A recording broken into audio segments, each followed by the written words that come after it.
Hello বন্ধুরা, নমস্কার। আপনাদের কাছে আবার একটা নতুন রেসিপি নিয়ে এসেছি। রেসিপিটার নাম হচ্ছে মাওয়া পোলাও। এই পোলাওতে কি কি দেওয়া হয়েছে একটু দেখে নিন। এতে দেওয়া হয়েছে 1 কেজি গোবিন্দভোগ চাল, তারপরে দেওয়া হলো লবঙ্গ, দারচিনি, এটা দেওয়া হচ্ছে হলুদের গুঁড়ো,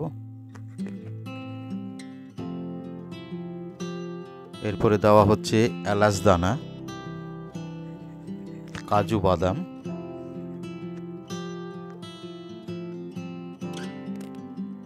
কিশমিশ, তেজপাতা, চিংড়ি মাছ। এটা দেওয়া হলো গরম মশলা গুঁড়ো,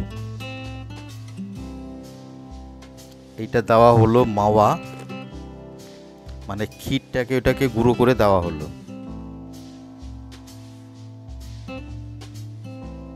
আর এইটা দেওয়া হচ্ছে, এই যে হলুদ রঙের দেখতে পাচ্ছেন, এটা হচ্ছে আপনার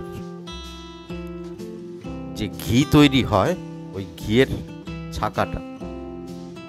নুনটা পরিমাণ মতো দেবেন, আর মিষ্টি আপনারা কীরমভাবে খাবেন ঠিক সেইভাবেই মিষ্টিটা দেবেন। এবার ঘিটা দিয়ে এই চালটাকে পুরো মাখা হবে।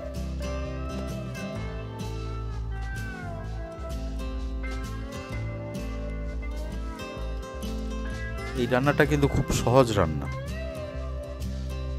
এবার দেওয়া হচ্ছে পুরো ½ লিটার দুধ, আর 1 কেজি চালে মোটামুটি আপনার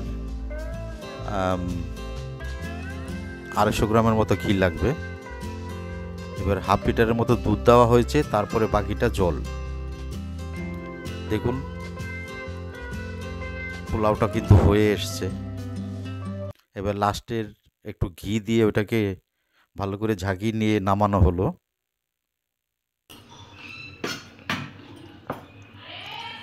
এবার দেখুন একজন খেয়েছেন, খেয়ে উনি কি বলেন। অনেক সুন্দর, আপনারাও বাড়িতে ট্রাই করবেন। দুটো রেসিপি দেওয়া হবে, আর লাইক, কমেন্ট, শেয়ার, সাবস্ক্রাইব করবেন। এই আইটেমটা সবার টাটা। খাওয়ার মতোই।